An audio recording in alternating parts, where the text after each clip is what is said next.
Module 3 මෙතනින් අවසන් වෙනවා. මොඩියුල් 3ට අදාළ ක්‍රියාකාරකම් අ, අපි දැනගන්න ඕනි කාරණා කිහිපයක් මෙතෙන්දි කියන්න ඕනි.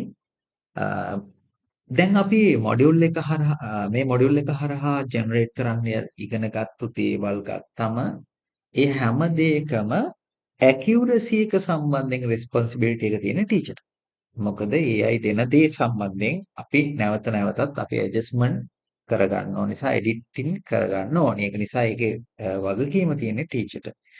අපි හැම වෙලේම ටීචර් කෙනෙක් විදිහට AI වලින් මොන හරි ડોකියුමන්ට් එකක් හරි මොන හරි ජෙනරේට් කරලා ගන්නවා නම් මතක තියාගන්න ඕනි අපේ ග්‍රේඩ් ලෙවල් එකට අදාළව ලැන්ග්වේජ් ලෙවල් එක අපි බලන්න ඕනේ. සහ ඒ පිළිබඳව සැලකිලිමත් වෙන්න ඕනේ.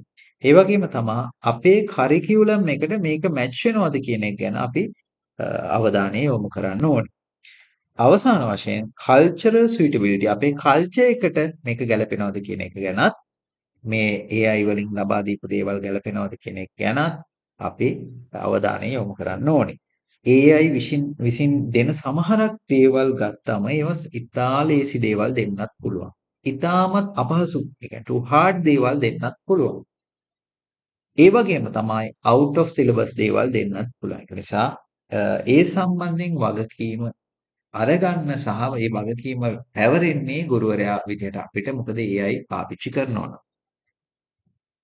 ඉතින් මේ පිළිබඳව සැලකිලිමත් වෙන්න කියලා ඉල්ලන ගමන් අපි යනවා ඊළඟ මොඩියුල් එකට.